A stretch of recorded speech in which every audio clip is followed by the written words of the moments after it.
Allemagne et Autriche, pays à l'honneur 2020, sur Connect On Air. Connect On Air.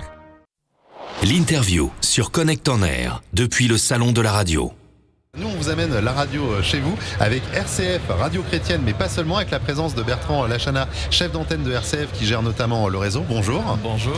On a également Roman Feocchio, responsable d'antenne de RCF Jéricho-Moselle, qui est une radio à Metz qui a rejoint le réseau RCF en septembre 2017. Je crois que c'est la petite dernière qui est arrivée dans le réseau. Absolument. Et Philippe Lansac, qui est directeur général adjoint en charge de l'animation du réseau, nous confirmera que Radio Jéricho est peut-être un bon élève parmi les nouvelles venues. Un très très bon, puis on est super heureux qui nous a rejoint. Et en fait, on s'est un peu rejoints tous les deux, on est venus s'aider parce que c'était une période difficile à ce moment-là pour Jéricho. Et l'esprit de RCF, c'est de faire ensemble et de s'aider pour faire de la belle radio. Et c'est un super bout de chemin qu'on fait avec eux. Donc, alors, RCF, c'est 630 000 auditeurs chaque jour. Vous comptez désormais 64 radios locales, 270 fréquences en France et en Belgique. C'est quand même vraiment un gros réseau. Vous portez l'ambition de diffuser un message d'espérance et de proposer au plus grand nombre une lecture chrétienne de la société et de l'actualité. Ça veut dire quoi exactement, Philippe Lansac ? Ça veut dire accompagner les gens dans toutes leurs dimensions. Voilà. C'est-à-dire, on vit dans le monde. Qu'est-ce qui se passe dans ce monde ? Ce monde, il bouge beaucoup. On le voit ici au salon de la radio. Il change, il est un peu complexe, il peut être angoissant parfois. Donc comment poser un regard sur ce monde ? Essayer de le comprendre, donner à le comprendre, se rapprocher des autres, écouter les autres. Voilà. Et dans notre ligne éditoriale, donc, il y a se rapprocher des autres, il y a donner à comprendre, nourrir son intelligence, son discernement, c'est de comprendre ce qui se passe, se cultiver aussi. Et puis peut-être aussi, on a tous une dimension spirituelle, qu'on soit croyant ou pas, quelle que soit notre religion. Et nous, notre projet, c'est de nourrir aussi cette dimension qui est propre à l'être humain, voilà. Et si on a envie aussi de découvrir la foi chrétienne, quoi, voilà. Mais 50% des gens qui nous écoutent, là, les 650 000 personnes, les 3 millions qui nous écoutent chaque mois, 50% des gens qui nous écoutent, et c'est le sondage de l'Institut CSA qui nous le dit chaque année, ne mettent jamais les pieds dans une église. Voilà. Oui, donc RCF est une radio pour tout le monde et que les gens viennent écouter pour leur contenu. Comme je disais, RCF, radio chrétienne, mais pas seulement. On va revenir un peu en détail sur les programmes, mais également sur la diversité entre l'offre culturelle d'une part et l'offre des émissions plutôt religieuses d'autre part, ou spirituelles tout du moins. Avant ça, moi ce qui m'intéresse, c'est de savoir comment ça s'est passé votre journée hier au salon de la radio, parce qu'il faut savoir qu'il y avait une rencontre, un séminaire avec toutes les radios locales, tous les animateurs, et c'était la première fois que vous faisiez ça. Vous avez voulu le faire ici au salon de la radio, pourquoi ? L'idée, c'est qu'on est effectivement 300 salariés et 3000 bénévoles à RCF, donc répartis dans les 64 villes dont vous parliez tout à l'heure. Et on n'a pas beaucoup l'occasion de se voir. Et donc, on essaie de se rassembler. Chaque année, on a une journée nationale des journalistes, on a une journée pour les directeurs ou les présidents des radios. Et on n'avait jamais rassemblé les animateurs techniciens du réseau. Et on était une centaine. On s'est dit, quel plus bel endroit que de les rassembler qu'ici. Au salon, et c'est une idée qui a été lancée par Bertrand qui est avec nous et Johan, notre DSI, et donc on était 100 hier. Bertrand, vous avez fait quoi par boire des coups hier? C'est vrai que c'était le premier objectif de la journée, non pas de boire des coups, mais en tout cas de boire des coups ensemble, ou du moins d'apprendre à se connaître, parce que moi je suis toujours effaré de voir qu'on a 64 radios locales, donc voilà, 70 peut-être techniciens, animateurs, mais qui ne se connaissent pas. Même les voisins, ils sont séparés de 60 km, ils se sont jamais vus, parce qu'ils sont tellement indispensables à leur radio qu'en fait les libérer une journée c'est difficile. Donc c'était d'abord une journée de rencontre et qui s'est merveilleusement bien passée. Donc ce qu'on voulait, c'était surtout ça, que les gens échangent un peu sur leur métier. Et puis on avait beaucoup de messages à leur faire passer, que ce soit sur le plan de l'antenne, avec des axes stratégiques de travail, de progression de l'année, parce que je vous en donne un, par exemple, c'était la cohérence. Aujourd'hui, quand on a un programme commun, national, et puis des radios qui font 4 heures de programme local chaque jour, et un truc tout bête, c'est on n'a pas forcément exactement le même habillage entre la radio locale et la radio nationale, et le programme commun plutôt. Et on s'est dit, tiens, cette année, on va essayer de tous se doter du même habillage, des mêmes voix, des mêmes jingles, pour qu'on n'ait pas l'impression de changer de radio quand on passe du programme commun au programme local. Et puis, donc ça, c'était un axe de travail sur l'antenne. Et puis, on avait aussi beaucoup de nouveaux outils à présenter, parce qu'on a une DSI, Direction des systèmes d'information, qui n'est pas une direction technique, mais un peu quand même, qui œuvre beaucoup à nous doter des meilleurs outils.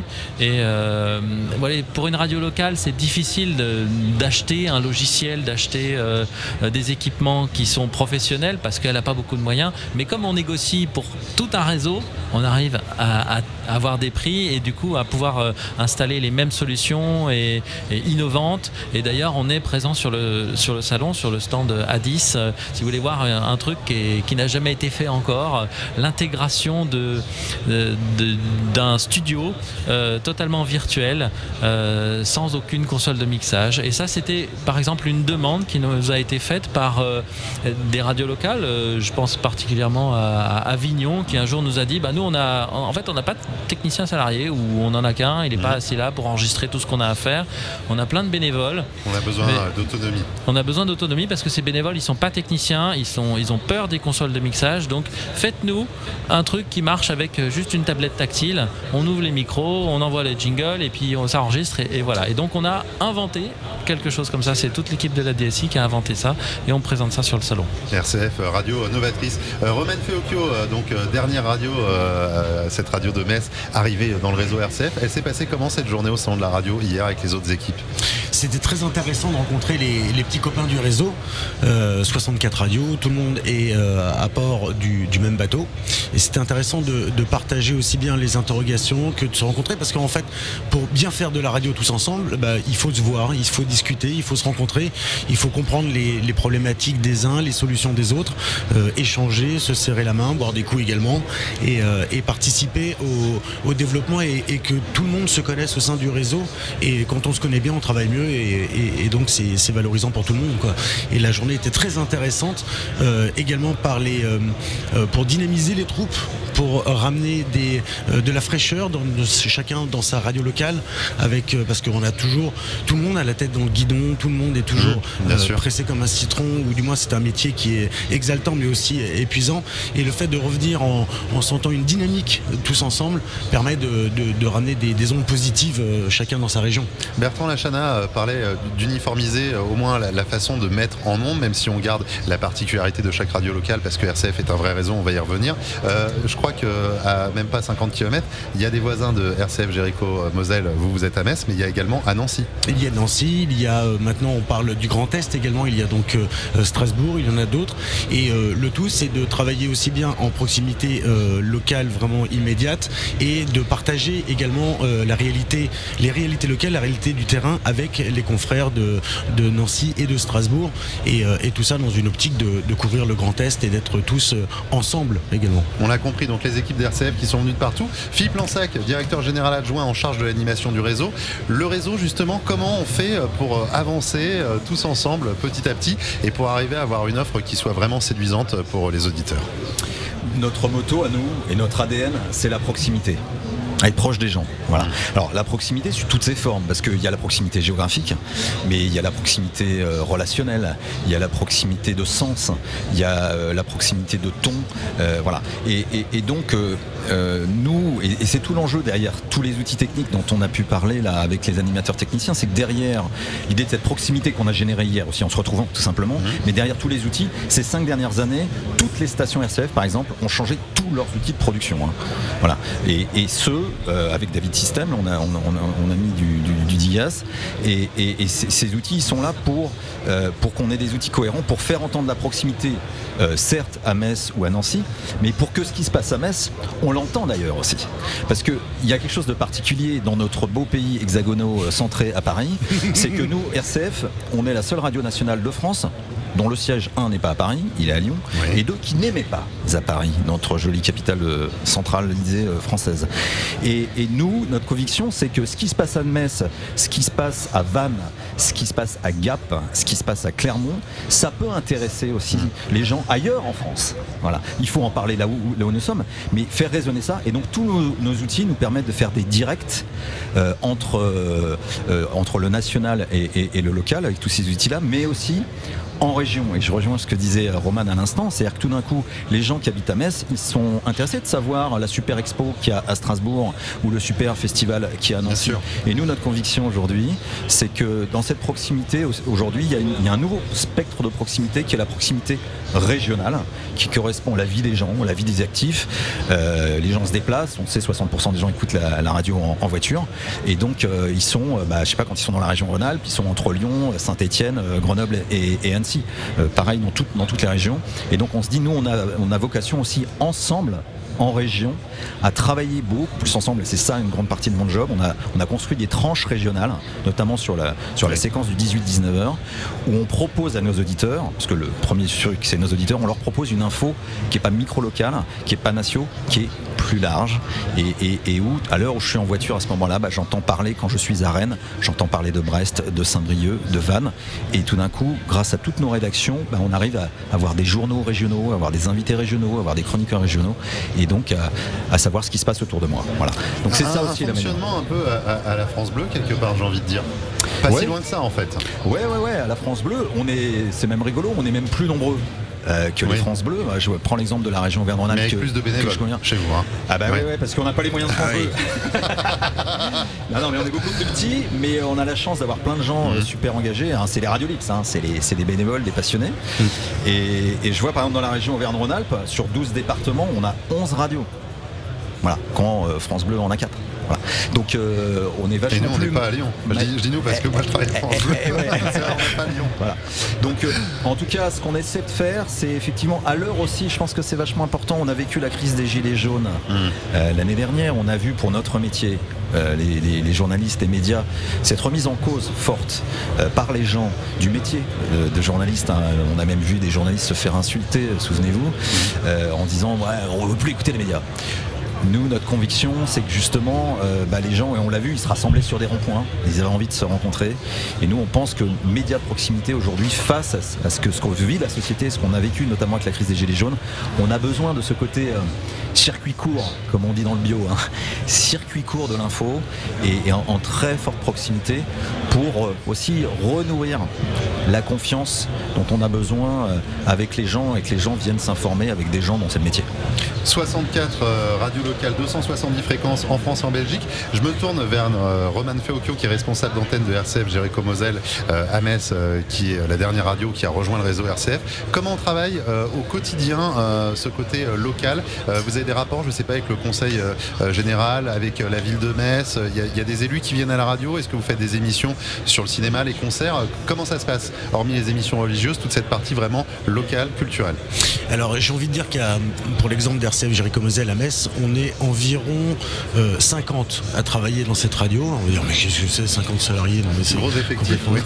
Et en fait voilà, tout à l'heure il y a un mot qui est très important dans les locales, c'est les bénévoles, les contributeurs. Il n'y a pas 50 salariés? Eh ben non, justement, nous sommes 5 salariés. Et donc, mais avec 5 salariés, on ne ferait pas, on ne pourrait pas proposer une offre de couvrir l'actualité du territoire et tous les enjeux du territoire. Donc il y a beaucoup de bénévoles qui nous entourent, des bénévoles actifs, que ce soit à l'antenne, sur le terrain, et les petites mains qui s'occupent de l'infrastructure, de l'intendance. Il y a aussi des bénévoles pour toute la collecte des dons, pour les fichiers de donateurs, pour l'administratif.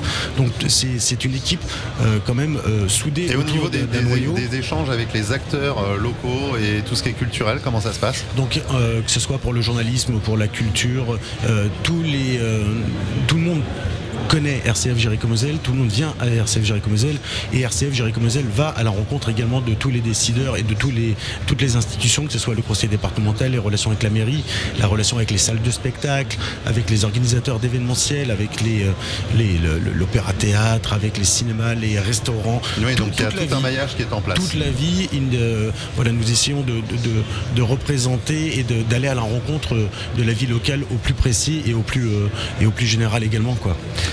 Pour compléter ce que dit Roman, notre programmation, en gros, c'est un 4 quarts. Il y a un quart d'actu. Oui. On sait, l'actu, ça coûte cher. hein, vous connaissez bien le sujet. On a 100 journalistes incartés dans le réseau aujourd'hui, donc un quart d'actu, on a un quart d'émissions de société sur sujets économiques, sociaux, etc. Un quart de culture et musique et un quart d'émissions spirituelles et chrétiennes. Voilà, c'est un 4/4. Donc c'est vraiment une radio généraliste, et c'est vrai que dans les territoires et les radios locales, et c'est vraiment fortement le cas à Metz mais aussi ailleurs, on est un média de référence sur l'actu, et donc on a des super relations avec tout le monde politique, économique, culturel, beaucoup de partenariats aussi avec eux, parce qu'on a un public, notamment dans le monde culturel, je dirais on a une espèce de mélange, on a un France culture local chrétien. C'est ça. Voilà, RCF c'est ça. Et donc justement, Philippe Lansac, vous qui êtes directeur général adjoint, j'ai envie de vous demander, on parle de culture, on parle de plein de choses. Du coup, est-ce que vous connaissez vos auditeurs? On est sur quoi? Des CSP+, c'est quel type d'auditeurs, les auditeurs d'RCF? Alors, plus de 50% qui ne vont pas à l'église, j'ai compris, ça c'est moite-moite à peu près. Voilà, donc 50% qui mettent jamais les pieds à l'église, même pas à Noël. Ouais. Voilà, donc, jamais.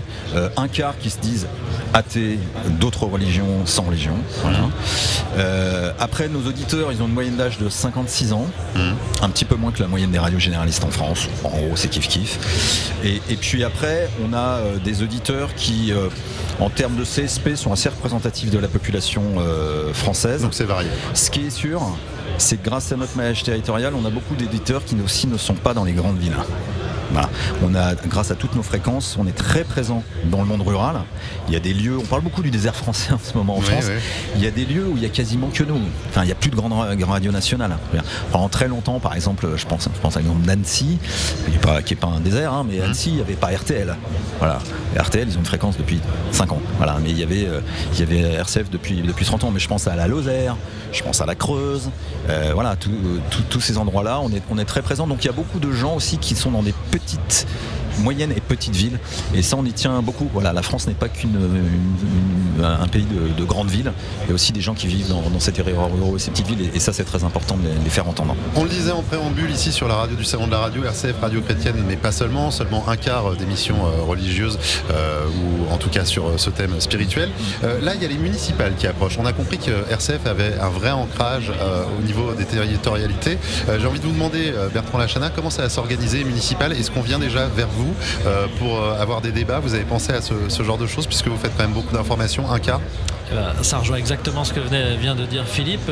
En fait, on est très, très ancré dans le rural, et justement, on a monté un partenariat avec l'association des maires ruraux de France. Et là, on a commencé la semaine dernière une série de 5 journées spéciales municipales en région, sur le terrain, dans des petites communes. On était à Brioude la semaine dernière, en Haute-Loire. Je ne sais même pas combien d'habitants il y a à Brioude, mais en tout cas, il y en a pas beaucoup. Il y en a pas beaucoup.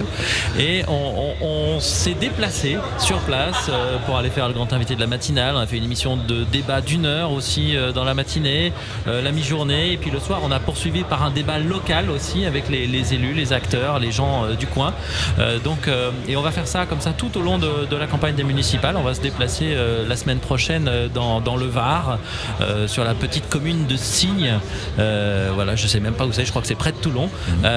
Et merci le GPS, on vous perdra pas, j'espère. On se perd pas, mais on va aller près d'Angers, on va aller en Bretagne, voilà. Donc 5 émissions sur le terrain. 5 journées sur le terrain au plus près des auditeurs, parce que on veut aller à la rencontre des gens qui nous écoutent, et ils sont nombreux, et ils sont souvent oubliés, comme le disait Philippe, dans le monde rural, et ça intéresse. Voilà, c'est pas parce qu'on va à Brioude que ça va pas intéresser les gens de toute la France, parce que ce qui se passe à Brioude, ça peut aussi se reproduire partout ailleurs.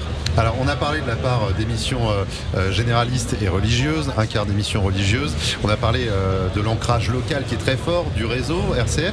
Est-ce qu'on peut parler des moyens et des ambitions d'RCF? Quels sont les moyens? Comment c'est financé? Roman Feocchio parlait de dons, de gens qui s'occupent de fiches de dons. C'est financé comment RCF? Il y a une moitié de nos financements qui sont des subventions. Alors, je dirais un tiers qui sont des subventions d'églises, qui viennent des diocèses qui ont lancé ces radios. Voilà, toutes ces radios sont nées avec des diocèses qui ont mis du fric à l'époque des radios libres pour lancer des radios, pour aider les gens qui ont envie de les lancer. Donc aujourd'hui c'est un tiers de notre financement. Voilà. Il y a une quinzaine de pourcents au titre des radios associatives qui viennent du FSER, du ministère de la Culture, comme les autres radios associatives, parce qu'on fait de l'info de proximité. Et notre première source de financement, en fait, qui représente plus de 40%, et c'est ça notre particularité, c'est les dons. Voilà. Nous sommes le plus grand réseau de radios associatives de France, et donc on peut soutenir cette radio en faisant un don, voilà, qui est défiscalisé. Et donc aujourd'hui, nos premiers actionnaires, c'est nos auditeurs en fait. On a 60 000 personnes en France aujourd'hui qui font un don en moyen de 50 € par an. 60 000 personnes qui donnent. Pour soutenir une radio qui est la radio qu'ils aiment. En fait, ils se disent, mais on a besoin d'une radio comme RCF, on a besoin d'une radio sans pub. Nos auditeurs nous disent, nous, on n'aime pas la pub. On a vu une radio qui porte c'est notre signature de marque, c'est la joie se partage. Donc une radio qui poste un regard d'espérance aussi sur ce qui se passe dans ce monde. C'est vraiment au cœur de notre ligne éditoriale. Ils disent, on a besoin d'une radio comme ça, et donc on vous soutient, on vous fait un don. Voilà. Et même chaque année, la dernière semaine de novembre, on fait un espèce de téléthon radiophonique qu'on appelle le Radiodon. Pendant une semaine, on pète complètement notre grille. On met tous nos auditeurs à l'antenne, on a toute une programmation spéciale et on invite nos auditeurs à nous donner, parce que malgré tout, il n'y a qu'un auditeur sur 10 qui nous donne aujourd'hui. Et donc on dit à nos auditeurs, bah ouais, cette radio elle vit pas sans vous, elle vous appartient, c'est la vôtre. Si vous voulez que ça continue, venez nous soutenir. Et donc nos dons, en fait, ils ont grandi ces 7 dernières années aussi. On s'est professionnalisé, comme le monde associatif en termes de marketing direct. C'est ça justement les ambitions, se professionnaliser, arriver à travailler de mieux en mieux en termes de réseau avec l'ensemble de vos radios locales, comme cette réunion hier au Salon de la Radio. C'est ça un peu les ambitions aujourd'hui? Se professionnaliser davantage? On a, il y a 5 ans, défini 4 valeurs métiers pour RCF. 1, le professionnalisme, c'est premier, c'est notre métier, on est là, et même avec des bénévoles, c'est pas parce qu'on est bénévole qu'on n'est pas professionnel. Voilà. C'est pas parce qu'on est rémunéré qu'on n'est pas professionnel. Donc le professionnalisme, et c'était l'objet de réunir, et on était d'ailleurs très heureux hier lors de la remise du prix multirégion du Grand Prix 2020 qu'on a reçu, d'être reconnu par les professionnels. Voilà, donc c'est notre première valeur métier. Notre deuxième valeur métier, c'est la solidarité. Voilà, s'aider entre nous, des petites radios associatives qui mutualisent des moyens. C'était le cas en particulier pour Jéricho qui a eu des grosses difficultés il y a 5 ans, s'aider, s'entraider, ne pas être seul, voilà, pour porter une radio locale.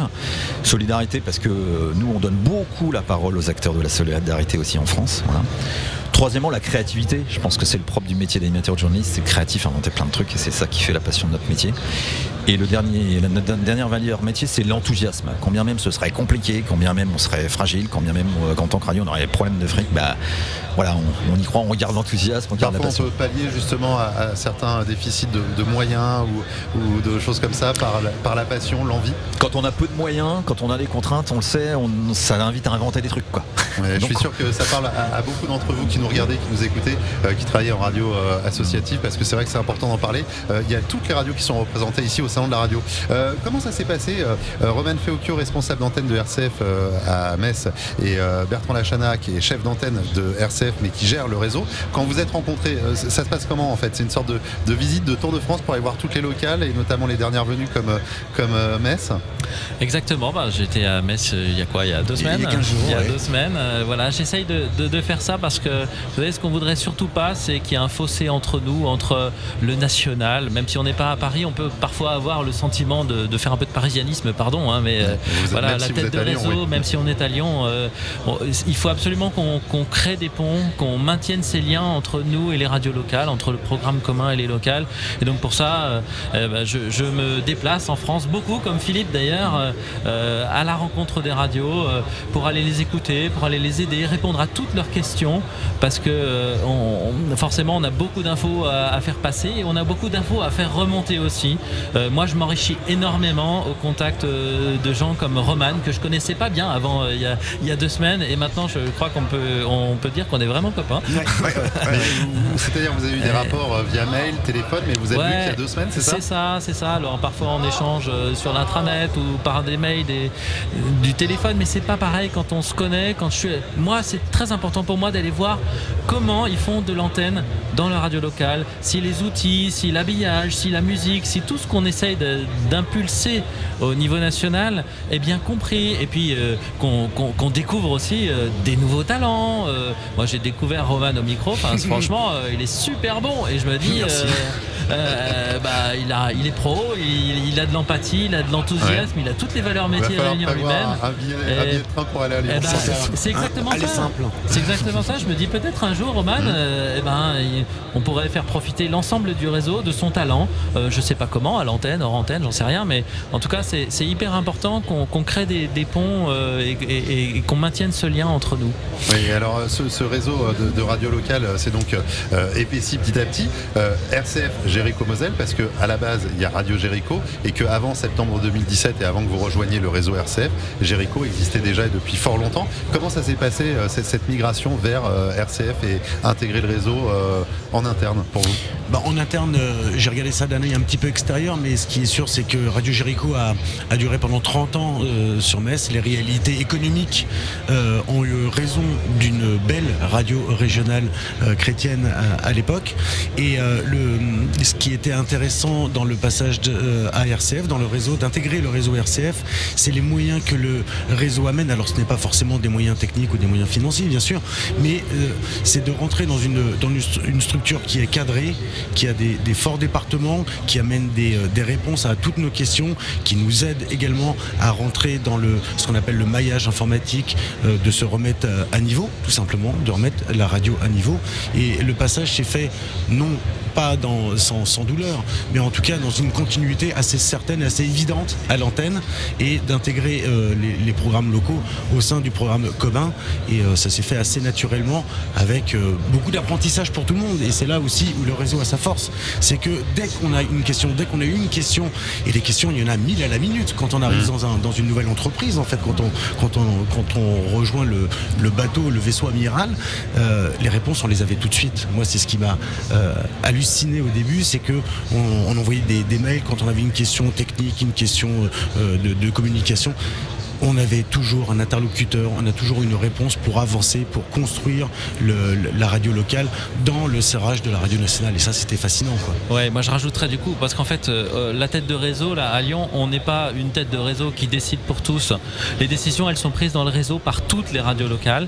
Et nous, à Lyon, en fait, on n'existe que par les radios locales. C'est notre raison d'être. On n'est même pas officiellement une radio, en fait. Nous, on est au service des radios locales, et on écoute RCF Jéricho à Metz, comme on écoute RCF je sais pas moi, Corsica, ou RCF Guyane. Voilà, on écoute RCF, et donc nous, toute notre équipe, qu'elle soit antenne, technique, communication, marketing, tout ce que vous voulez, on est au service des radios locales. RCF, radio chrétienne, mais pas seulement, avec donc Bertrand Lachana, chef d'antenne de RCF, qui gère notamment le réseau, Roman Feocu, responsable d'antenne de RCF à Metz, et Philippe Lansac, qui est directeur général adjoint en charge de l'animation en réseau. On le dit, RCF, radio chrétienne, mais pas seulement. On dit que surtout les voix du Seigneur sont impénétrables, mais au niveau du podcast, là on est bien en 2020, on est bien d'actualité, on est d'accord. On est là, hein. Ouais, là c'est notre gros sujet du moment. Là on a fait un gros travail ces derniers mois pour se dire comment, dans ce monde, on l'a vu ces 2 dernières années, combien ça a bougé dans le monde du podcast, avec toutes les nouvelles plateformes qui sont arrivées, tous les usages, tous les producteurs. Et donc, comme toutes les radios, on s'est dit comment on regarde ça. Et donc on s'est dit, d'une part, il faut qu'on regarde l'antenne, la radio de flux et le podcast de manière distincte. Les usages ne sont pas les mêmes, l'expérience n'est pas la même, et donc on est en train de lancer un grand chantier où on se dit comment on remet en lumière tout ce qui fait la richesse de la radio, qui est le direct, qui est l'interactivité, qui est le côté incarné de l'antenne, qui est un truc qu'on ne pourra jamais remplacer, dont on a besoin. Voilà. Et à la fois comment on apporte avec le podcast, qui fait le bonheur du podcast, c'est-à-dire la proximité, une forme d'intimité, bien sûr le caractère délinéarisé de l'écoute de la radio, l'aspect thématique, voilà. Et aujourd'hui, c'est vrai que notre petite aventure de radio associative, mine de rien, en 40 ans, on l'évoquait, on a réuni 630 000 auditeurs jour, c'est-à-dire un rapport de 1 à 10 avec la première radio de France, France Inter, quoi. Oui. Voilà. Et en podcast, aujourd'hui, on a 300 000 écoutes podcast mois, quand France Inter en fait 30 millions. Donc on a un rapport de 1 à 100 là, et donc on sent qu'on s'est fait un peu distancer. Voilà, Radio France était très en avance depuis longtemps sur le sujet, et on se dit voilà, il faut qu'on travaille. Donc on a créé un pôle podcast il y a quelques mois dont je m'occupe, et on est en train de mener une réflexion forte pour dire comment dans ce monde du podcast notre éditorialité, ce qu'on propose depuis 40 ans et qu'on réimagine et qu'on fait évoluer, peut vraiment avoir une place et faire résonner quelque chose de différent dans le monde. Donc on parle bien sûr podcast des émissions déjà existantes, podcast natif aussi. Alors le premier truc, c'est effectivement comment, avec les émissions déjà existantes, on a aussi beaucoup d'archives, comment on peut apporter un catalogue par thème, par approche thématique d'émissions, penser podcast, j'ai envie de dire natif, mais au sens de l'antenne dès le départ. Aujourd'hui, quand on fait une émission, quand je fais un 55 minutes, quand je fais une série, quand je fais une chronique, vous réfléchissez déjà après à l'utilisation sur le web. Voilà.